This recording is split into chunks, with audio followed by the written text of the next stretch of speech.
It is personal protective equipment. The maintenance department has known this forever, and it's now in the social vernacular of everyone. That first picture there, uh, that guy's doing his part, correct? He's covered head to toe. But for the most part, we're able to find the N95 or the KN95 mask, and you see a couple of custodians there. That's Robert Semple's new team. And then there's some more PPE that we allocated for the special services there. So we're doing our part to try to get as much of the PPE as possible and be ready for the return. Disinfecting, good, clean, fun. This first picture is probably the most important picture of the presentation here. This young man, Nathan, is the middle school disinfecting with the new fogger that we have recently purchased. This fogger is a battery operated backpack fogger, makes it a lot easier for him. It's ionized, so he can basically enter a classroom and disinfect in 2 minutes. The ionized nature of the vapor goes away almost as he exits, so within another minute. So really within 3 minutes, we can turn over a classroom and have it completely disinfected. That center picture there is a picture of the disinfecting trays that the maintenance department created for the CDU. And so what we do here is pour in some of the liquid hand sanitizer that we have there. The little ones step in the tray and have a walk-off mat. And then this way we know that their learning area is safe and free of any bacteria that they may have inadvertently brought in before that. And then this final picture of this slide here is actually of the CDU. I wanted to pay homage to them because we can provide as much as, we can provide them with everything, but unless they use it, it means nothing. And here's a good example of them using it. The young lady there is taking the temperature of the student that is being dropped off. Mom is there filling out the form. And as you can see, she's wearing gloves, a face mask, a face shield, and even an apron. So kudos to June Regis and her program. And so that is how we are tackling the pandemic. It's our approach. But for maintenance, the show must go on.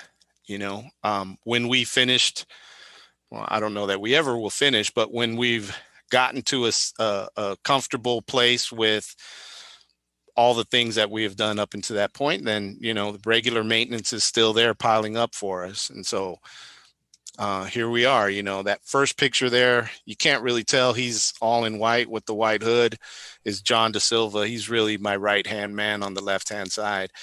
This is actually the second time he's painted the middle school. John is, he's kind of an artist. You can't tell there, but he's starting to grow out the long mustache, kind of like Salvador Dali. Him and his team have been doing a fantastic job. And I don't have to remind everyone here, they painted Matthew Turner and Joe Henderson, and now the middle school, which is a lot bigger and a lot more intricate, a lot more detail, but they're practiced now and they're doing a great job. And that center picture there is of Sean and Nate at the middle school. I wanted to show the finished product, part of the finished product. That's the music room there at the middle school. And then this other picture over here is a picture of, the lockers that were once at the high school. Since then, we've removed all the lockers. We've patched the walls and repainted. And so it looks like they were never there. Some of those lockers were a little ratty. And so I think the whole aesthetic value of the high school has gone up even more. And there's a lot more work going on there at the high school. And, as I said, the show must go on and on and on. Here, this first picture is of a major water leak at the high school that, we're doing our best to try to keep separate. This is our little cohort. We believe, we stick together. But we do use all our PPE. And we've been able to find, locate, and repair a lot of major water leaks, which was costing us a great deal of money. And we put in for reimbursement through the city's water department to capture some of those funds that washed away, so to speak.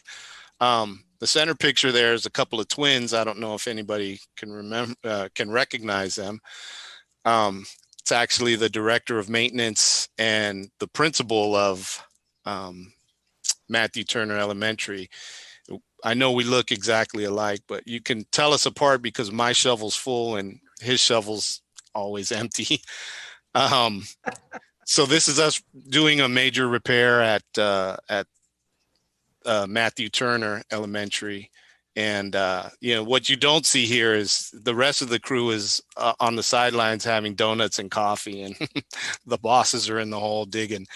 And then this last picture here is a good picture of our teamwork and how serious the guys are as far as using their PPE. We were working on the street in front of the middle school. This job was actually part of the city. The city of Benicia had gotten funds, I think through Caltrans, to widen the sidewalks there for the middle school. And so when the contractor got there, our landscape had overgrown. They approached me and asked if we could do that this way. They could actually accomplish the work that they had set out to do, that they were contracted for. So, I mean, for me, it's a no-brainer. It's, going to make things safer for our students, keep them on the sidewalk, as opposed to being walking out in the street or in the parking ways. So we cut back all that landscape from the exit of the parking lot all the way up to those apartments up on that next corner. It was a lot of work, and these guys all worked really well together. We coned off the area. There was actually a couple of dead trees in there we removed and whatnot. And this just goes to show how quick these guys are to jump on any task that is put in front of them. So with that, I think that's my last slide. I'd like to thank you. I hope you weren't too bored by the maintenance department. I do want to say again, they've done a really excellent job.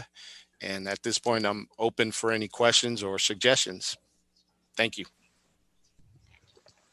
So, Alfredo, I just need to share with you and your team what an amazing job you do.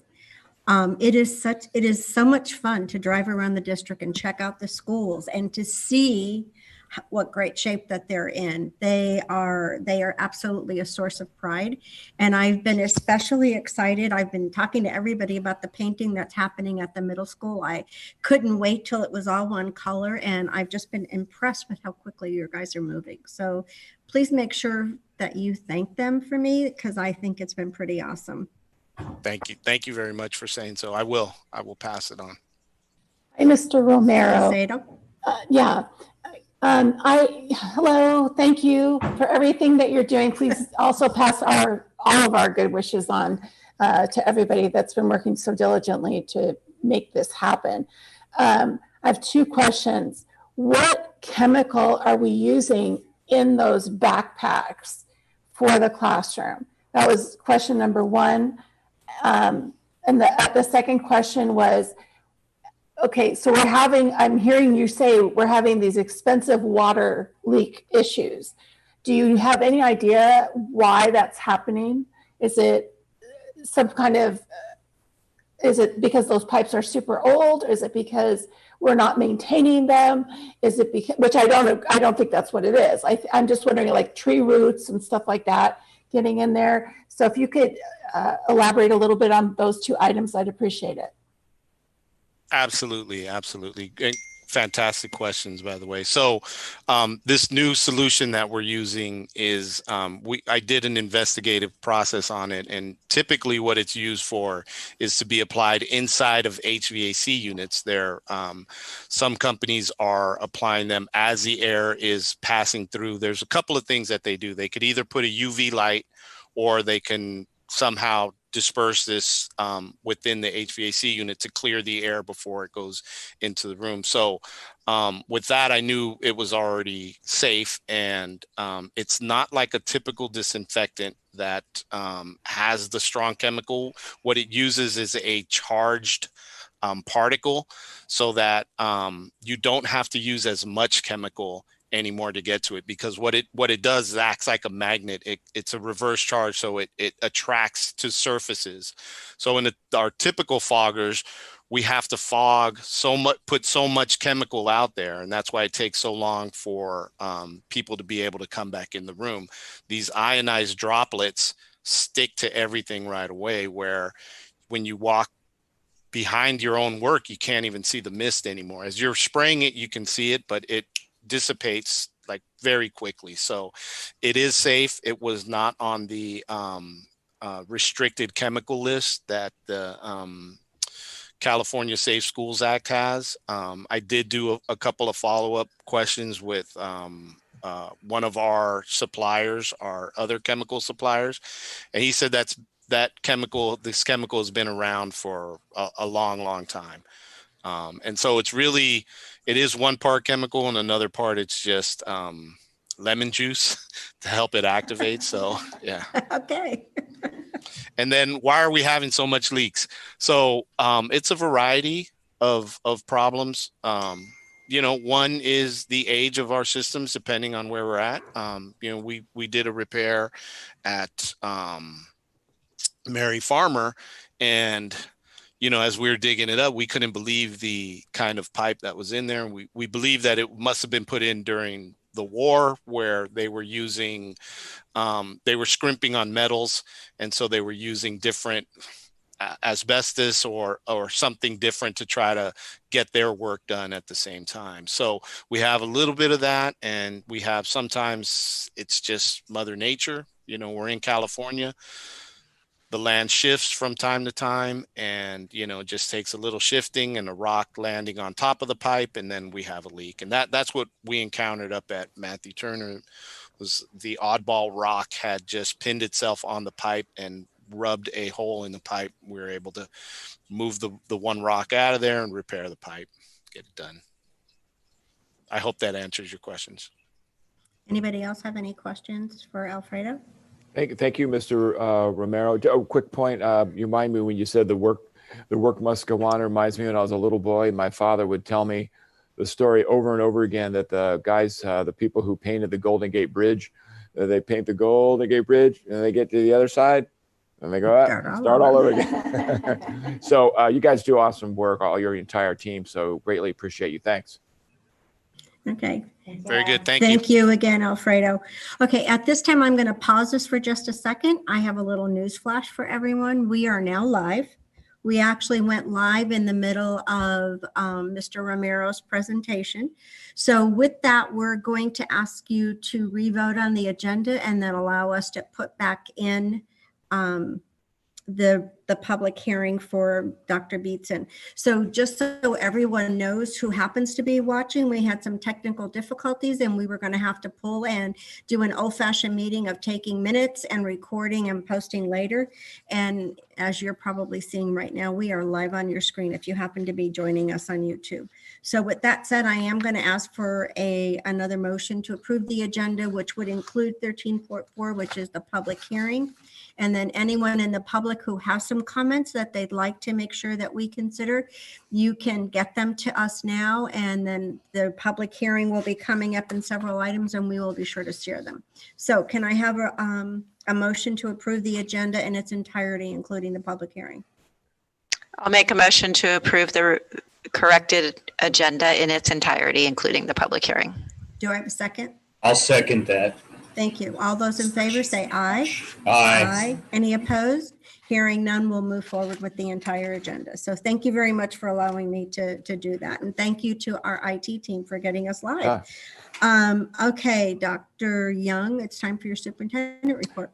Very good. Just a couple of things from me. First of all, I think Miss Zeta joined us, as did Miss Rice on Saturday. Rotary put on a really wonderful event.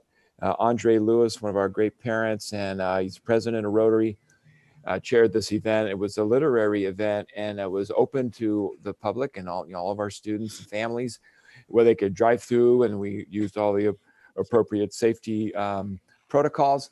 And they got a book, a little bag with a book, a Rubik's Cube, and ice cream if they wanted one. So it was really a beautiful event focusing on literacy, and we greatly appreciate the partnership with Rotary. They're just terrific. And Andre Lewis is an amazing guy. He's quite talented, and he writes books, and is a great advocate of literacy and a great supporter of our wonderful school district. So that was great. And the other thing, we continue to be in our virtual educational model. We're week 5. And, every board meeting, I want to recognize parents and families and kids at home as they continue to navigate this new world that we're in. I want to congratulate and thank all of our staff, and certainly our teachers, just doing a wonderful job. It's a lot of work, and we have great faith and confidence in the excellent work that we're doing. We continue to watch the data very, very carefully. And I think everybody knows that there's those 4 tiered systems, and purple and red. And we are in Solano County's in purple, which is the most, I think it's the most widespread category of COVID-19.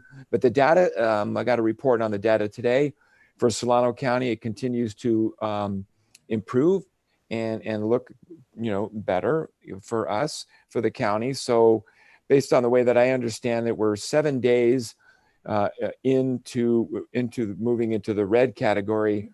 If the current data trends remain the same, there's the possibility that Solano County, by what I heard today, and I'll hear more tomorrow from the health director, Dr. Matias, by September 29th, Solano County could be in the red zone, red tier, which would afford different businesses and things to open up, et cetera. And it would afford schools the opportunity to open up and with the capacity that schools are able to do.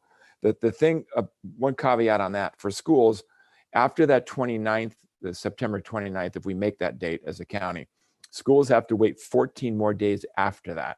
And they've got to maintain that positive trajectory of that data to make sure that everybody is very safe. So we continue to watch that very carefully. The public is, certainly considering, what are the next steps of the district. So we're planning on on any next steps, but paying very close attention to that data. One of the things that we're looking at is we can explore the idea of one-to-one instruction and one-to-one interaction with staff to kids regarding any testing. And then we're also taking a look at a small group instruction and what that could look like. And the team is also planning, our participation with the union, obviously, what any kind of a hybrid element can look like. But we want to make sure that it's very well thought out. It's very, very planned and very safe, because we know that, I keep saying this, that the longest distance between any 2 points is a shortcut. So we don't want to, rush into things too quickly, because we want to make sure that we do any sort of a hybrid model when we are able to do it as safely as possible. So more information to come on that, hopefully within possibly the next couple of weeks, regarding what any plan would look like with any kind of a hybrid moving forward. Again, that's all dictated by what that data looks like. The one piece on the data, while it is looking good for Solano County, another caveat that they put out there is there's a lag time on Labor Day data. So they're still waiting to see what that might look like for us. So just an update on where we are with virtual learning and possible steps moving forward. Thank you. Okay, do any of our board members have anything they'd like to share? Everybody is saying no. All right, well, in that case, we're going to just kind of move on. At this time, we also do not have any other comments from the public that have been submitted at this time. So I'm going to move on to item number 11, which is our consent calendar. All the items listed under the consent calendar are considered by the board to be routine and will be approved by the board in one motion. There will be no discussion on these items unless members of the board staff or public request specific items to be pulled and discussed. Do I have a motion to approve the consent agenda as written? The consent calendar, excuse me. I move that we approve the consent calendar as written. Do I have a second? I'll second. Mrs. Zeta, thank you. Okay, all those in favor say aye. Aye. Aye. Any opposed? Hearing none, the calendar passes. Thank you. All right, we'll move on to our first discussion item, which is a report and discussion about food services. Mr. Rahill, would you like to introduce this?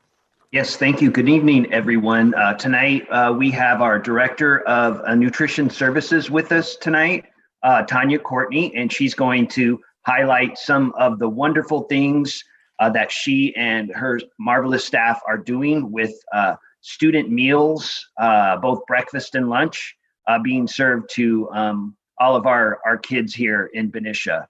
And so Tanya's going to talk you through some of the great things they're doing, and I'm going to go ahead and go through the slides for her. So I'm going to go ahead and share my screen.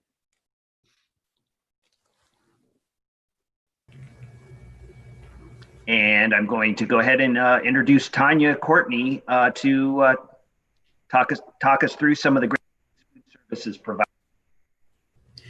Good evening, everybody. Thank you for having me over. So as you're all aware, in October 31st, they open up so all the students can have the free meals. By the end of the day, so September 1st, we are able to feed all the students that come by free meals. So last board meeting, we talked about it. Then I was present. We had only meals available during the school lunchtime. So to accommodate all parents and help all the students to have meals, now we have extended for early pickups in the morning. So parents that need to go to work. Right now we had a setup like they can come 7 to 9, or if they wanted to pick up like sometime maybe in the afternoon, I'm staying here as long as they need to come, sometimes 3 o'clock, 4 o'clock. And during lunchtime, they also can pick up meals, not only the daily pickup, but we are also now doing the multi-package meals. So Monday and Wednesdays, we prepare meals for parents, and they come in and they pick up. That it's growing. We just started this Monday, and then Wednesday it was even bigger, and then we have more parents sign up for next week. Next, please. And then so we are currently with some families have to come early. And like I said, and some need to come late in the afternoon. We are also working with some parents volunteers. They are delivering meals to 12 families. So we're feeding a total about 28 students that they are delivering to their homes. So if anybody has a special accommodation or they need a special time, we are doing everything we can to reach out to everyone so everybody can have the meals. Next, please. So some of the sites that we have the daily meals that during their lunch times are having it's very small participation for employees to be staying in there for about an hour. Like Liberty, it varies between 4 to sometimes 8 students only. So we are considering the volume of the production to put those meals together for the multi-package. We're considering that perhaps we will having only 3 sites open during the lunch hours, but we still do early in the morning. We still do late afternoon if they need it, or we're still doing the 3-meal package, the 2-meal package every week. Next. So just an idea, how many people do we have to work per site? So early in the morning, we started with 1 person distributing the early meals, but the days then we do have the multi-packs. We just started this week. I go outside and help them out because the volume is growing. At lunchtime, we have 4 employees at the high school serving out the the lunchtime meals. They fluctuate between 100 to 120 meals. Like I said, the package, we start with about 120 parents coming, picking up meals for kids for 120 students in the morning and 150 during lunchtime. Next. And all the elementary schools like Joe Henderson have 2 employees. The ladies that work there usually are there serving, distributing the meals for the parents. And sometimes the students come along. We're feeding also the preschools and the school age programs at each elementary school.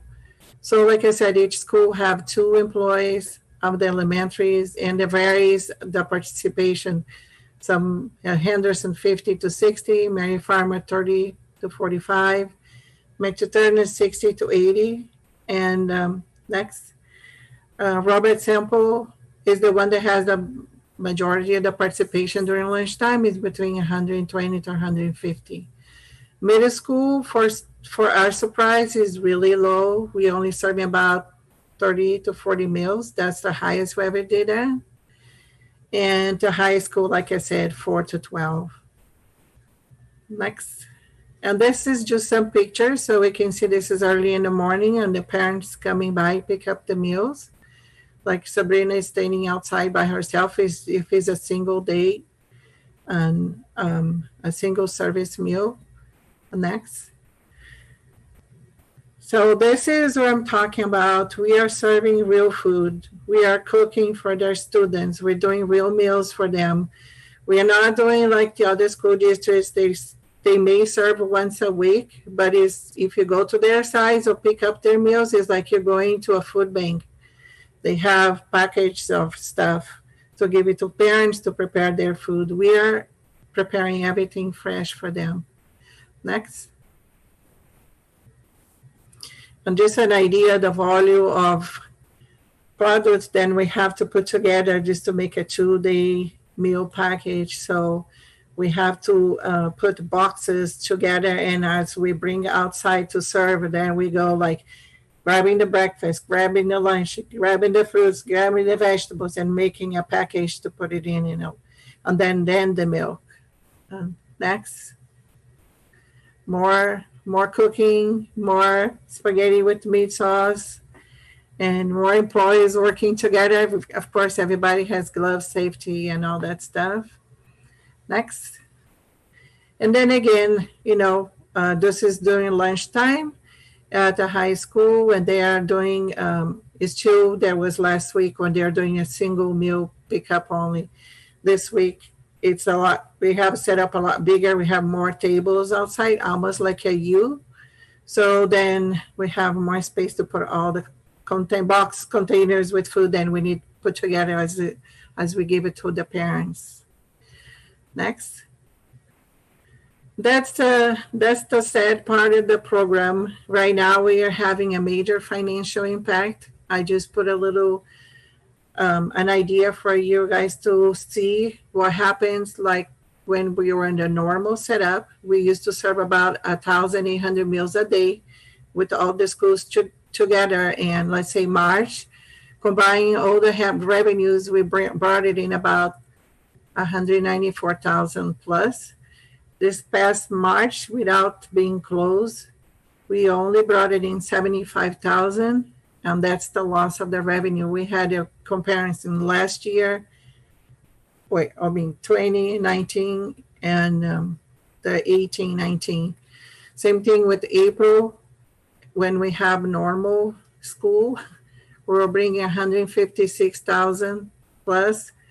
And this past April, we only brought 57,000. So the loss of the revenue is 98,000. Next. And then May was the biggest loss we had. Last year, the year before, we brought it in 222,000, almost 223,000. And this past year, we only brought 49,000. So the loss of the revenue was 173,000. And then June, we only have 5 days of school in June, but usually we have a lot of caterings at parties and stuff. So things where we make money and we brought it 61,000, and then this year only 49,000. So that's the sad thing for me. It's because we work so hard to make sure that we do the best for our students, and now no matter how well and how good we do for them, we're still missing out because we don't have the pay students revenue, we don't have the a la carte revenues, we don't have the catering, or now we have some of the childcare a little bit, but most of the childcare is going to fall into the program that they get for the free meals. So that's the sad part for me. Just like we used to maintain ourselves and make enough money to replace equipment and stuff like that, and now we're going to be in the negative. And then to finish up, we already did this year 469 applications. We have a total of 964 free students, 145 reduced students with eligibility reduced, and we do pull the data and we find out that we had over 300 students that were going to be expired by September 30, but we are making phone calls. It did go lower to 268. Actually, today I get 7 more, so I'm happy with that. But that's what we're trying to do, to get as many students to apply, even though right now they don't need the eligibility because they're getting free. But that it will impact when we go back to having to charge by the eligibility. And of course, I'm open for questions. I just have a quick question. First, I do want to commend you because I know that your meals are delicious. I've had them before with just from different events. But I wanted to know if, I know with the catering, was the catering more of like internal opportunities, or was it a way to, is there possibilities to be able to partner with other groups for, to offer catering services and things like that? You're talking about offer catering outside the district?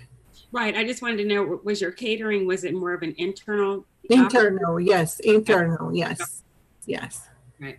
Yeah, I was just wondering if there was a way, if there was any opportunities to partner with. Well, it's a little bit different when we go outside the district because we receive a lot of, let's say, per se grants and food items that is from the USDA. So we do need to maintain those for the children. So to do catering on that level, we would have to purchase from different vendors at different price, and then outside of accommodating the district will become more expensive. And then I don't think that people from outside will purchase from us for that matter. Hi, Tanya. First of all, thank you so much. You and your team are doing a fabulous job.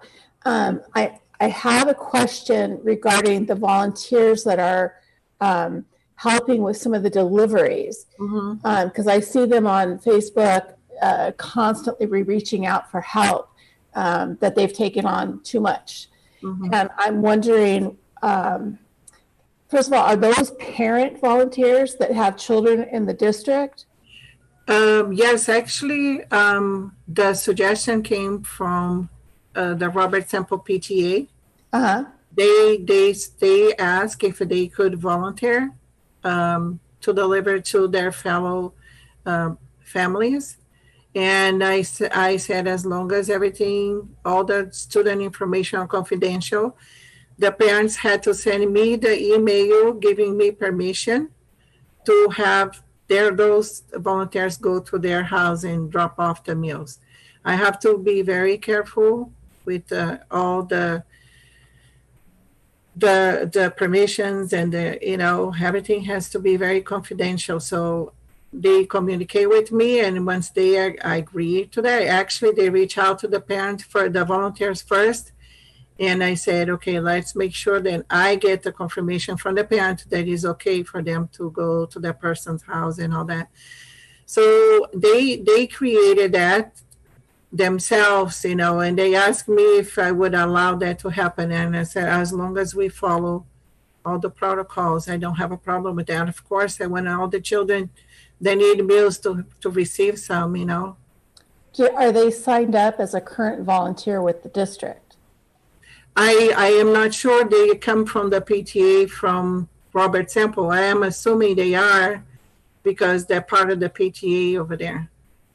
Okay. The person that started out at first was I think she was the president from the PTA at the Robert Sample. And then I think she is the one who get those other parents involved. Charles, does there need to be some kind of communication with them? What if something bad happens, so they get into an accident as they're delivering a meal? Well, is that them, or that they're going to be responsible for it, or is that the district because they're doing district volunteer work to deliver meals? So that just was a little bit concerning. Right. So did I. So they said they are doing this voluntarily on their own life, not part of the district. I did not sign anything with them. I did not. They asked if they could help their family. So the way we received from the USDA said that neighbors and family could help each other. So I appreciate that. Charles, can you chime in at all on the legalities of that? Like, can we get into any kind of maybe trouble the better question would be just to ask Tim as the supervisor to Tim. follow up with that. That'd be great. You're right. And thank you. That way we can make sure that it's all legit. It's a really great question, Sherry. The request. Yeah, we will definitely we'll work together and we'll follow up on all the volunteer requirements. Thanks, Tim. Thank you. Thank you again. Christina Moore was the one that started out sending me the information and from the PTA together. So I'm sure she covered some of that with them. It's a great program. It's great. I'm not dissing it at all. I think it's a wonderful opportunity for the neighborhoods to come together during this kind of a time. So, but thank you again, and thanks, Tim. Any other questions? All right, Tanya, I think once again, we want to say thank you. We know you're doing an amazing job, and I am so thrilled that you are touching all of those children that need to be fed. So thank you for taking care of our kids that way. Thank you. Thank you for the opportunity. Okay, now we're going to move on to the non-consent action items. 13.1 is consideration and approval of the 2019-20 unaudited actuals with the 2021 budget for the Benicia Unified School District, and it's back to you, Mr. Rahill. Yeah, good evening. We have this item for your action tonight. We have closed the books, the financial books for the school district as of June 30th. And we put together this report for you with an updated 2020-21 budget. So I'm going to go ahead and I'm going to share my screen with you. I have a series of pie charts to share with you and a few others as well.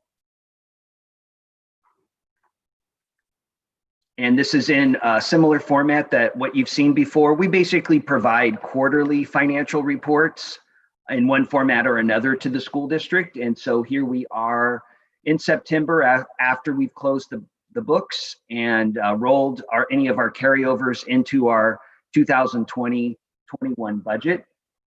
A very key slide that we always start with is our key fiscal factors, which impacts us not only in the current budget year for the current 2020-21 year, but we're required to look 2 years out.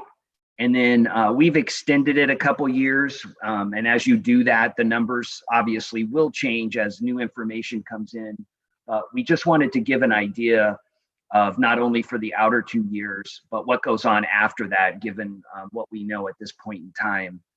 And so as any school district, we start with our known costs, our known salary and benefit costs. And so we have salary schedules for our employees, and that ranges a cost anywhere right around $400,000, sometimes a little bit less or a little bit more, depending on which employees we have at the time. And then we also pay into the retirement systems. And in the current budget year, the state adopted a budget with lower rates as a intent to assist us with the COVID challenges. But in the outer years, the rates go up, and considerably, they make a big catch up out there in 22-23. So we don't get those rates reduced forever. We get a little bit of a break, but then we play catch up in the outer years. Number two is we look at what our other revenues and expenses are. We get our funds for majority of our funds from the special ed programs through our Solano County regional group. We're required to belong to a SELPA, and this year that group decided to change the way they allocate funds and costs, and unfortunately, financially for our district, that was a loss of about $344,000 to our school district. And so we need to book that and report that in our 2021 budget. On the positive note, what happened is the federal government, and some of this fund, the $348,000 is from the state, but we got about $2.2 million from the federal government and the state government to address our needs due to the COVID-19 and all of the costs associated with doing distance learning and the protective equipment. And so a lot of those costs are our students' one-to-one devices, some staff devices. You'll hear more about this later in the agenda with the learning continuity plan, the public hearing that comes up. I think it's the next item or two. And so you'll see more detail of that on how we're using those funds. Number three, we are still funded as a school district here in California based on from the state. Most of our funds come from the state through the local control funding formula, the LCFF. And what drives that is our student enrollment. And we get funded not based on that enrollment, but how our kids are attending school. So Benicia Unified, like most other school districts in California, are experiencing declining student enrollments. We're having less kids show up in our school district year after year. And for this year, at this point in time, for 2021, we're projecting a loss of about 94 kids.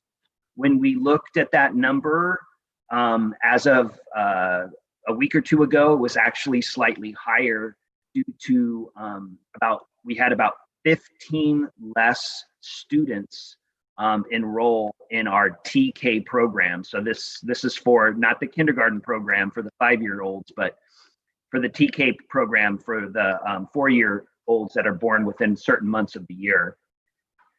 So we will monitor that closely, and we come back to you with the first interim report in December. And if that low enrollment sticks, which we think it is, we'll have to go ahead and update our enrollment projections at that point in time.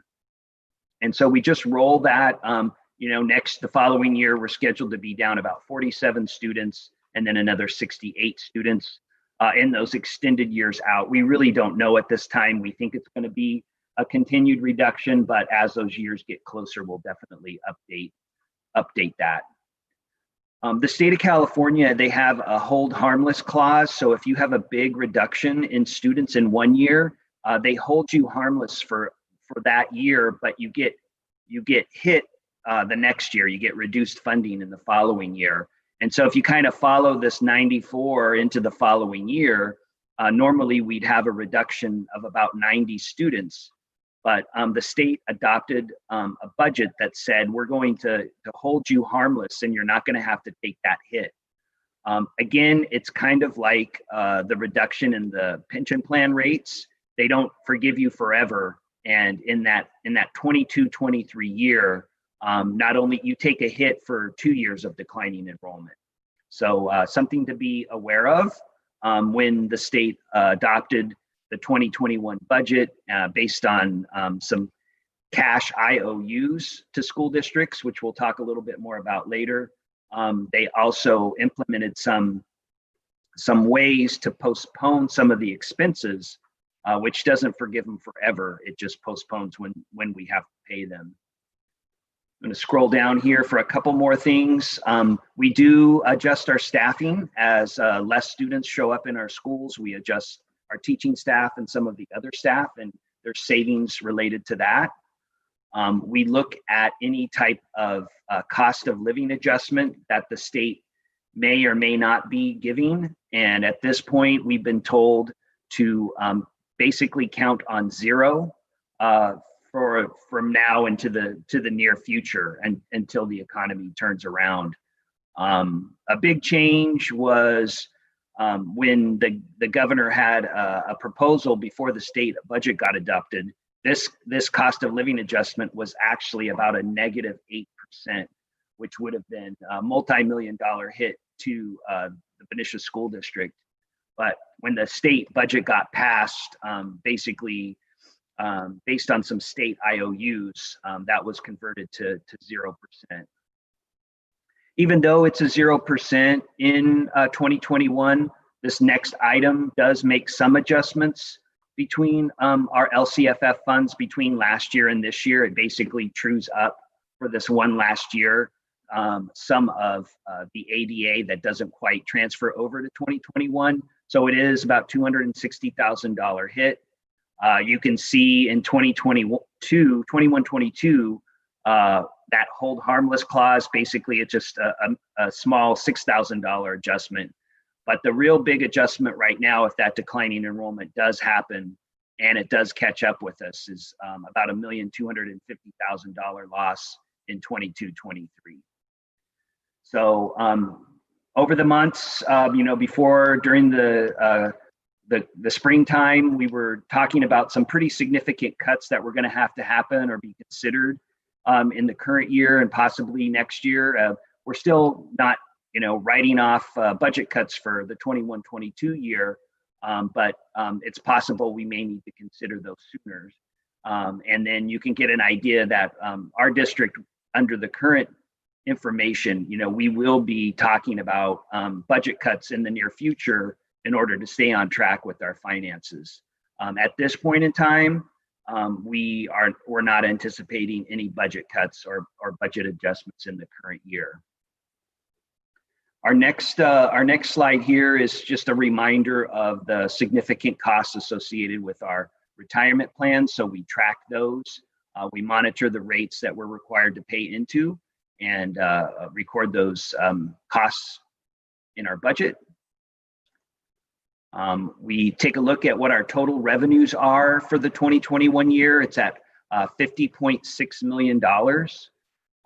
This blue section is those state local control funding formula based on student attendance. That's about 76% of our budget, plus a little 4% piece, which is called supplemental for our students that are enrolled in the free and reduced lunch program or English learners or a foster youth. And the balance of our funds is made up of various state and federal or local funds. Once we closed the books and we were able to, we had some savings, we had some carryovers that we roll into the 2020-21 budget. So even though on that last slide we had the 50.6 million in revenues, our expenditures right now are budgeted at 53.4 million because we have included in there the carryovers from last year. So our deficit is a $2.8 million deficit, but again, a majority of that are one-time in nature due to the carryovers. One of the previous times you saw this, at one point we were considering budget cuts in 2021. And so we are not planning on those budget cuts at this point in time.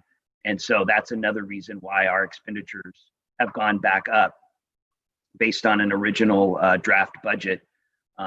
We have now taken those budget cuts out because we are basing our budget on what the state adopted, and the state adopted that budget without that negative COLA and with those state IOUs. So at the end of the year, based on these assumptions, After we look at our budgeted revenues and expenditures, our district would be left with about $8.3 million. It does include the state's reserve for 3% for economic uncertainties, the local board policy reserve at $2.3 million. Those two added together is the equivalent of about 1 month of payroll. And then what we have is we've accumulated some one-time monies as well as some carryovers for restricted programs. This next chart shows that what happens with our ongoing operating deficit or our operating deficit and our fund balance over the current year and the next 2 years without budget cuts, which is what this scenario shows. You can see that our deficit continues and over $3 million in that outer year. And basically what those operating deficits do is it spins down any reserve that our district has. Under these scenarios, the district does maintain that state recommended 3% reserve, but due to the magnitude of those losses, it's very possible that we would have to tap into our policy reserve maybe in that second year out. I have a few more slides. So I just have included this one in here as an example to show you based on those operating deficits that, our district will continue the conversation about possible budget cuts in the near future under these assumptions. And so you can kind of see we're talking about ongoing budget cuts, maybe in the neighborhood $2, $3, $4 million. And again, the next big budget information release is unfortunately, it's not until January. We do get some unofficial updates, but the governor will be updating a budget release based on his current information, and the official release will be coming out in January. We do want to mention why a district maintains a reserve. It's a critical responsibility of the governing board to adopt this with a sound budget that protects us from those unforeseen circumstances. We have felt impacts from the COVID-19 coronavirus in the past when we've closed schools. We've been fortunate not to lose all funding related to fires and smoke. But there are other natural disasters too that could pop up and create some unanticipated expenditures. Additional reasons why a district maintains reserve. The first one up at the top is relatively new. During the Great Recession, the state also deferred cash payments and created IOUs, not anywhere near to this extent. And so we would be able to tap into our reserves to help with that situation for our cash needs. And so I'm gonna kind of show you these slides, which attempt to kind of describe some of our next steps and some of our certifications in our budget. I can't say enough that, the state of Cal, the reason why we're not talking about major budget cuts right now is the state adopted a budget with these cash deferral IOUs. And so they're giving us promises to pay in the future, which is going to require us to go out and do some temporary borrowing to meet our short-term cash needs. So we'll continue to monitor the financial position and just be aware that budget cuts may be coming over the next few years. We need to maintain that state minimum of a 3% reserve, maintain it in the future, as well as our local board policy reserve. We mentioned our LCFF. Earlier, we get about $9,158 per student. That's with that 0% COLA we mentioned earlier. In Benicia Unified, there's about 1 in 4 students fall into the category enrolled in the free and reduced lunch program are English learners or in the homeless foster youth population. Up until this point, when the state changed to the LCFF funding formula a few years ago, and part of that, there's a requirement that we do the local control accountability plan.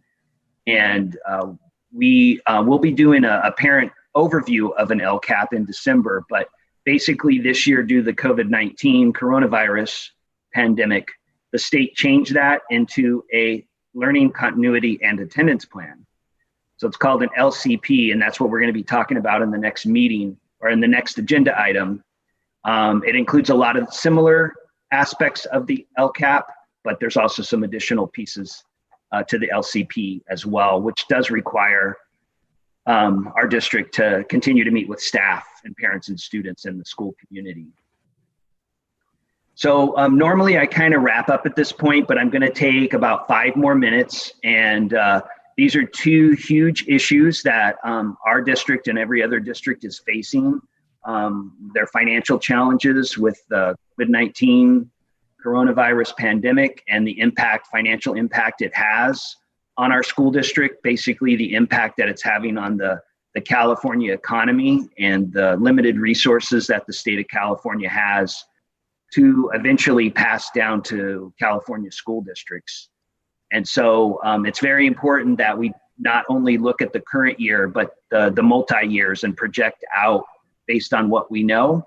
And then also really keep a really close eye on cash and cash management, because when the state issues us an IOU, that means we're not getting $2 or $3 million in the bank for that month.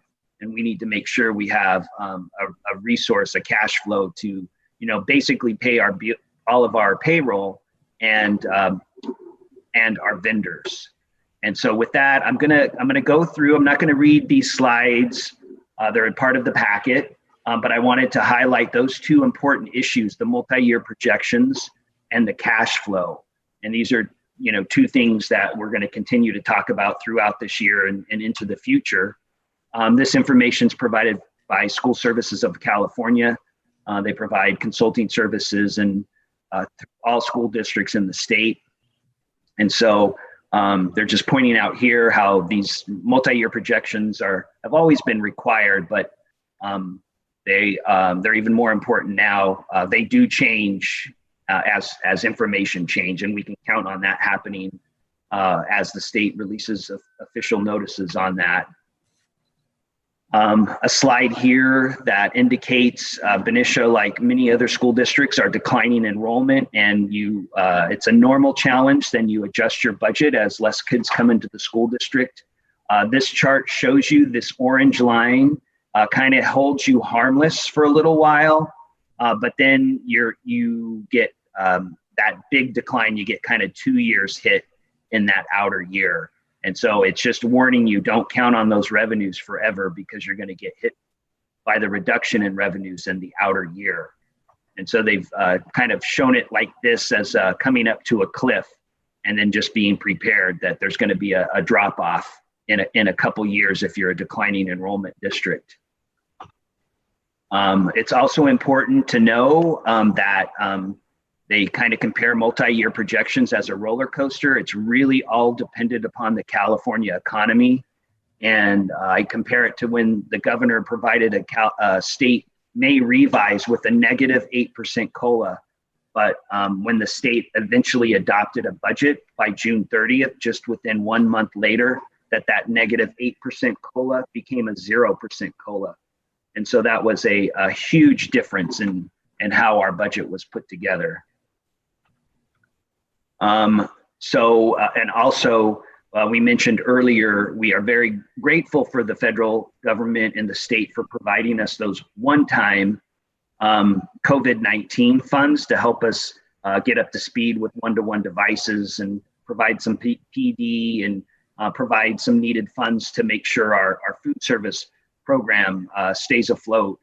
But those are one-time, and sometimes they can mask that ongoing deficit. So it's just an awareness to make sure you spend those dollars wisely. Continue on this slide. It's basically a 0% increase, basically 0% no increase from now and into the future for the state funds until we hear more from the state and the economy starts turning around.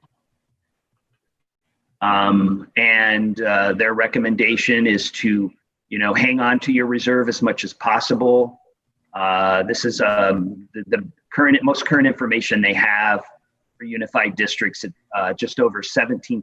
Benicia's a unified district, and currently we're at about 15.5%, so just a little bit lower than that average. These slides, just a few more slides. I just want to reiterate the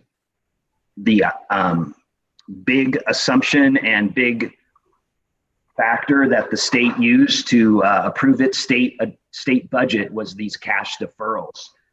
And they're basically deferring billions of dollars of payments from for school districts into the future.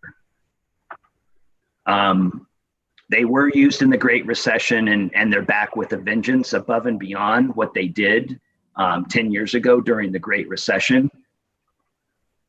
They've already started it with one. They wrapped up the year. They said, we're not going to pay you in June, but we'll pay you in July. So that was manageable. It was just we had to meet our cash flow needs for 1 month. And so that was one that came and went already. It impacts our biggest revenue sources, that LCFF state aid. And they do point out that, our local property taxes aren't impacted by this. And there's one other account that is not, but our largest source of funds is. And this graphic really kind of sends it home. And so as we continue here in our current budget year, basically what the state is doing is, instead of paying us in February, they're giving us an IOU, and they're not going to pay us that month until next November. And so, we're going to get through the winter and January okay, but come next February, that's when these IOUs start hitting. And we need to make sure we have enough cash in the bank to pay our bills. And then you can just kind of follow it for from February through June. They just defer these cash payments into the following fiscal year. So instead of getting the equivalent of what we should get, it's basically a 9% payment every month for those months. We're getting a reduced amount and only getting a fraction of what we normally get.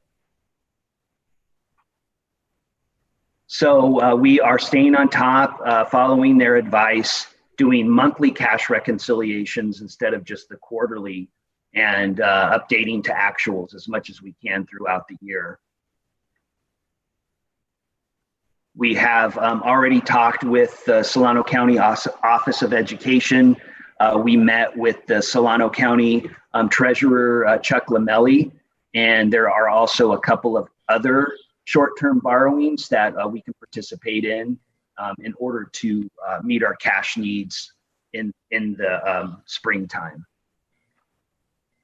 So our next budget checkpoint, we thought there would be some sort of August revision. August came and went. That really didn't happen. I think that the state is going to let the next month or two happen. They're going to let their tax collections come in to see where they are here in October, November, December, and they're going to be working real hard, hopefully probably in that December month, to put something together when the governor will come back on January 10th, right after the new year, and give us his budget proposal. So we're not anticipating a big state update unless something major happens between now and December, and the next time we can come back with a budget from the state would be in January in the new year. So I'm just going to go back and summarize, kind of wrap up with those big ideas of planning for the future with our multi-year projections, and just really managing cash with all of those state IOUs. My last slide here is after we're asking for your approval tonight. It's a positive certification because we are maintaining our reserves, and we'll file this with the County Office of Education and the California Department of Education. And we now hand this over to our external auditors. They come back. We'll be doing a lot of this online. I envision they probably will do an in-person visit as well to conduct their external financial audit. And then that audit report comes back to the board in December. And that concludes my presentation for tonight. Okay, thanks, Tim. Does anybody have any questions for Tim at this time? I do. Okay. So Tim, you said we can maintain our positive certification for now because we're maintaining our reserves. That's a whole 7% reserve. So going into spring, when we have all those deferrals, will we still be able to maintain positive certification? Or does that automatically put us out because we're having to borrow against to make our budgets? Yeah, we will maintain, under these current assumptions, we will maintain that positive certification throughout the years. The requirement to do the short-term borrowings won't impact that certification. Okay, thank you. Okay. Does anybody else have a question? Tim, I have a question. Reviewing some of the bills that are coming forward and sitting on our governor's desk right now is the bill that's threatening to pull the LCFF away to end that. What impact do you think that's going to have on our school budgets at this time? Yeah, that's a very great question. I don't have the analysis of what that impact would be on our district at this point in time. And so we can definitely, look into that to see if there is something out there at this point in time to. Won't that put us back into, remember years ago when we were doing categoricals, which was very difficult to use because of their restrictions? Yeah, it's possible. Yeah, that was one of the changes with LCFF is they did roll those categoricals into one funding source versus a bunch of little pots. So I will do a little research and see if there's any information out there about that. Okay, that would be great. I think it would really be good for us to be aware of and to kind of be thinking about as we move forward. Does anybody else have any comments or questions for Tim? Then I'd like to call for a motion to approve the 2019 unaudited actuals and the 2021 budget for BUSD. Do I have a motion? I'll make a motion to approve the unaudited actuals and the budget as presented. Thank you. Do I have a second? I'll second that. Thank you, Mr. Maselli. Okay, all those in favor say aye. Aye. Aye. Any opposed? Seeing or hearing none, then it is approved. Thank you. Mr. Rahill, thanks so much. This is not a job I think I'd want to have working in a school district right now. Okay, we're going to move on to 13.2, which is Dr. Beetson. It's consideration and approval of SAVIS. Is that right? The Experience Chemistry in the Earth System textbook for the Next Generation Science Standards for Chemistry. Yes, thank you, President Ferrucci. And I am pleased to turn this over to Mrs. Rice, who will talk with you about the process and what we're asking for your consideration for approval tonight. Good evening. So yes, I'm here to bring forth the curriculum that was brought to us by Savis, formerly Pearson, and that is Experienced Chemistry in the Earth System. And just to give you some quick background on that, both chemistry and our next generation science standard chemistry is offered at BHS for all 10th graders. And our NGSS standards, just to remind you, were adopted in 2013. And then our framework came out in 2016. So you may be asking, why am I bringing curriculum now that it's 2020? And that is because it's just being published. So typically curriculum companies publish elementary and middle and then work on high school. And they so happened, this curriculum that I'm bringing forth so happened to start with chemistry. And also in our district, just to give a quick recap, when we pilot material, the pilot teachers evaluate it for 5 overarching elements, and that is standards alignment, program overview, assessment, universal access, and inclusivity. And when we worked on this particular curriculum, it ranked with 13 exceeds, 8 meets, and it didn't score below meets standards for any of the areas that we were identifying. It's very rigorous, but also accessible. And it follows the NGSS recommended 3-course model, which is what our high school uses. And when working with the teacher on evaluating this, one of the highlights she brought up was she really liked the formative and summative assessments. It identified the standards that the students were struggling in and then provided materials and supports for those students in that area. It also integrates and crosses over with our Common Core state standards in ELA and math, and also gives the teacher identified supports for our EL students in all 4 areas. It also just flows with NGSS process where the students are engaging in phenomenon, exploring, explaining, elaborating, and evaluating. So this material was actually piloted last spring. It was being piloted before we went out on COVID. It was used during the time we were out, and the teacher found it was very successful during that time. So again, after revisiting it, reevaluating it, we are recommending that you approve and adopt this curriculum.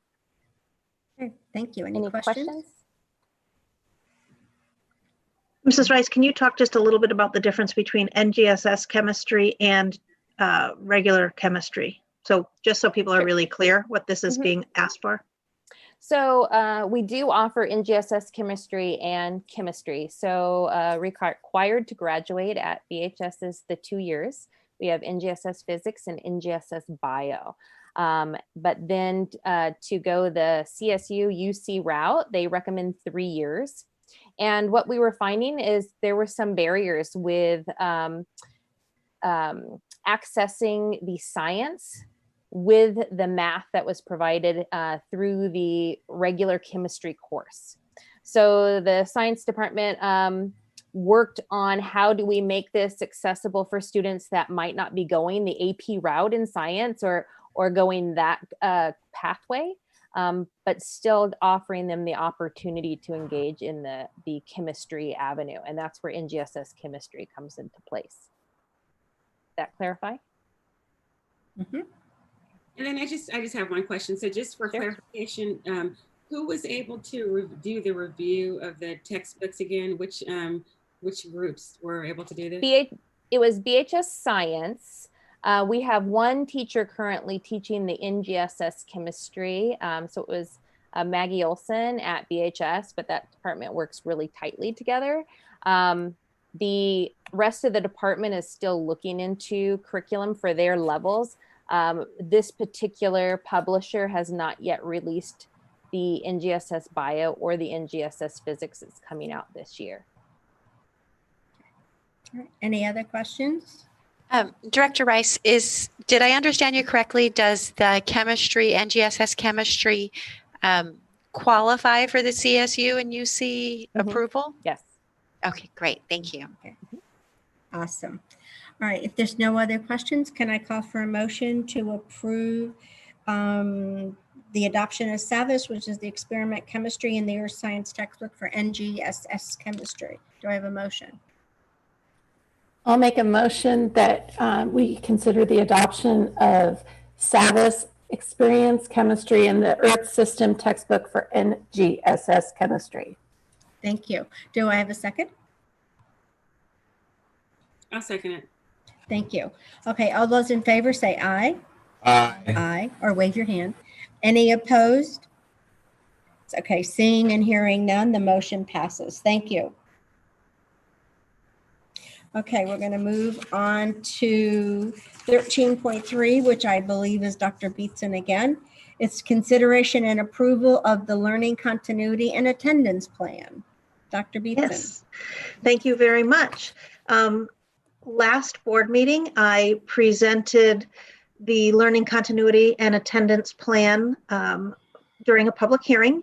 And just to remind you, this was a new requirement. It takes the place of the local control accountability plan for this school year only.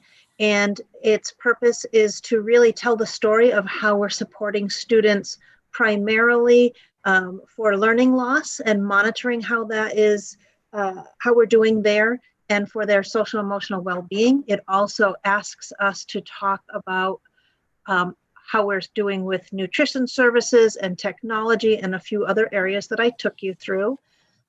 Based on a few additional pieces of information that I received from the public since that public hearing, I have a few modifications that I made and updates to the plan that I would like to share with you. I wasn't going to take you through this whole presentation again this evening unless you would like me to. I was going to take you right to the changes that we incorporated. So if that's okay with you, I'll do that, but then happy to go back to anything that you have further questions on. That would be great to go to the changes. Okay, great. So the first one is slide 14. I can do it this way.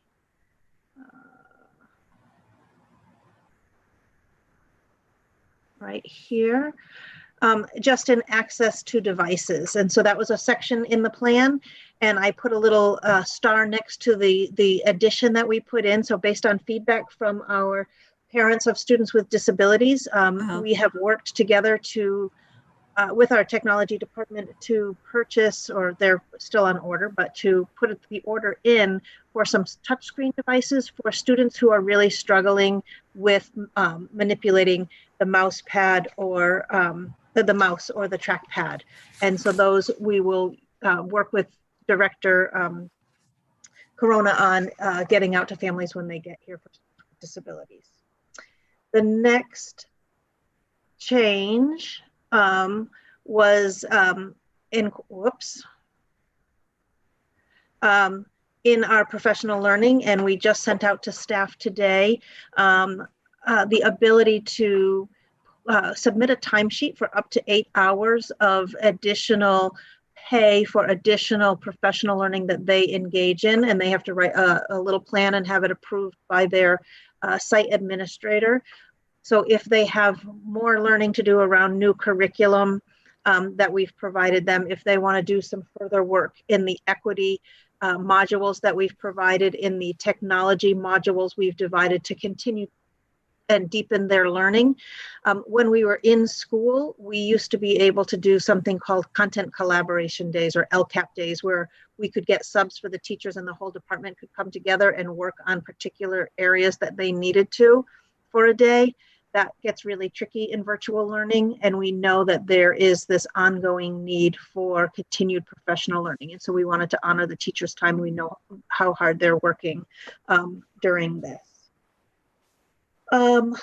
Another addition is in the social and emotional well-being realm and ways that we're able to support students and families. Our behaviorist has developed a system where families can sign up to do check-in supports and get some one-to-one support with helping with a myriad of things that may be happening, whether it's just helping students engage and coming up with systems for them to help them engage in their virtual learning, to other types of behaviors. And that has been very popular.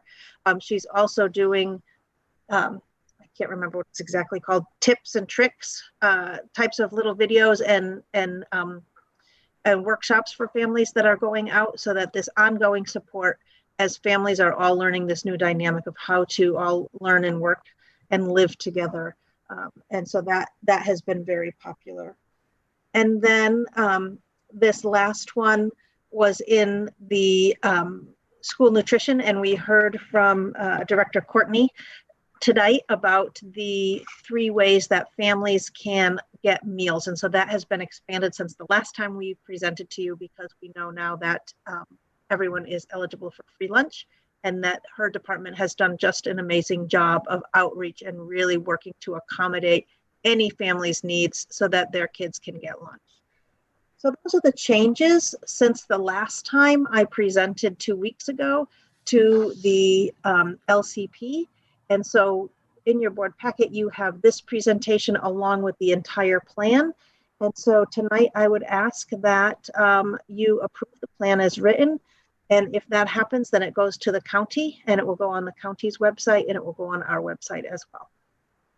Okay, Dr. Beatson, Any thank questions? you very much. Are there any questions for her at this time?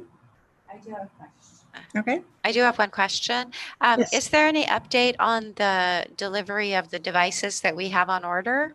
Yes, we are supposed to be getting about 400 of them in the next, I think he said next week, or in the next couple of weeks, we're supposed to be getting one piece of the shipment, the others.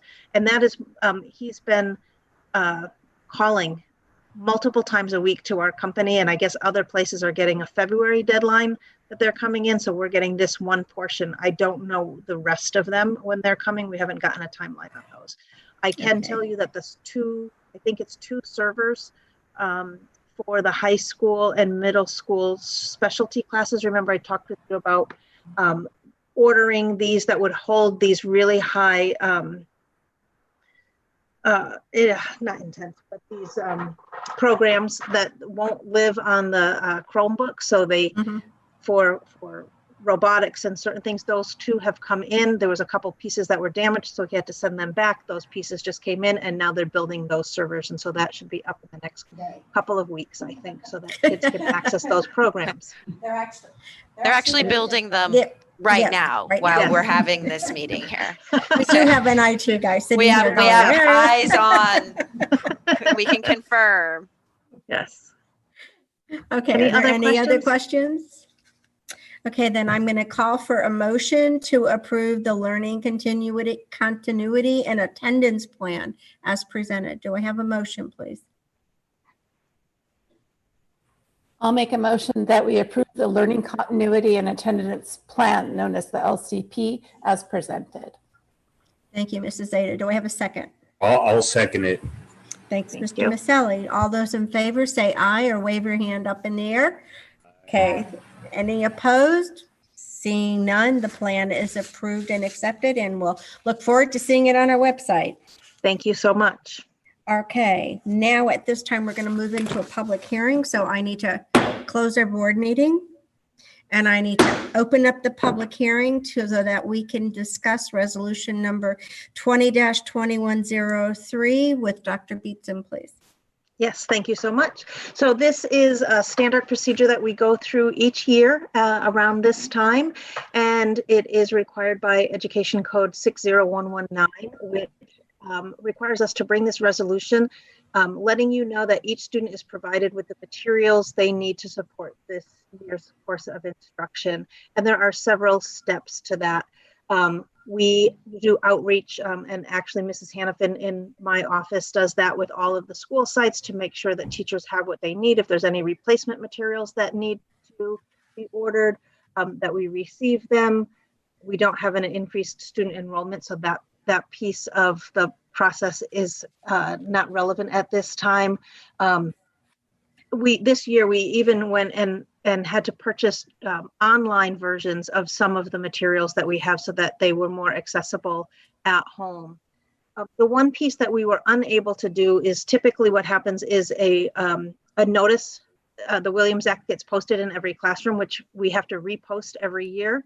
And then we do a walkthrough, the principals walk through and do a visual that these are all posted in the classrooms. Right now, that hasn't not occurred, but those Williams Acts are posted on our website. So we are confident that we have all the materials that we need for students. And if we get any notification at any time that there is something, we place that order right away. So at this time, I would ask that you approve the resolution.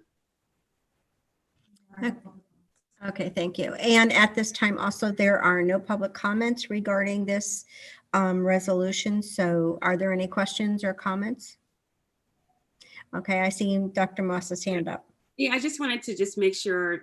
So I know with Williams how it works because that was my job, my role that I had at one point. But I just wanted to make sure in terms of the technology as well, just making sure the students have access as well. Are we covered? Because I know that before there were still a couple of students who didn't have what they needed. So I just wanted just clarification that we're okay with that. Right, and so if we have worked with the students to make sure that they have what they need. They may be using their own. Some students are calling in with a phone, and if we absolutely can't get that to work, we have teachers who are dropping off packets at houses to students so that we make sure that we get them the material at least. Okay, that's a great question because I was actually curious myself. So thank you, Dr. Moss, for asking. Okay, are there any other comments or questions? We have no comments from the public at this time that have been submitted. So I am going to close the public hearing, reopen the board meeting, and then we will take a roll call vote on the resolution. Public hearing is closed. Our board meeting is open, and this is resolution number 20-21-03. I'm having a hard time tonight. Regarding sufficiency or insufficiency of instructional materials is a roll call vote. So Mrs. Martinez, please. Make a motion that we pass 20-2103 as presented. Okay, roll call. Ms. Martinez, you're muted. She is muted. Do we have a second on the resolution before we move forward with the roll call? I'll second the resolution. Thank you, Mr. Maselli, and thanks for you're muted, Mrs. Martinez. Not anymore. Yeah, now she's good. I'm good now. Okay, President Ferrucci. Okay. President Ferrucci? Yes. Trustee Holguin? Yes. Trustee Moss? Yes. Trustee Maselli? Yes. And Trustee Seda? Thank you. Okay, thank you, everyone. That concludes our agenda.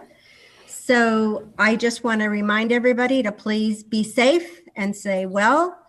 And hopefully we'll keep moving so we get ourselves and move us along in these tiers. So take care, everyone, and we'll see you in 2 weeks. Thank you and good night. Bye. Bye, everybody.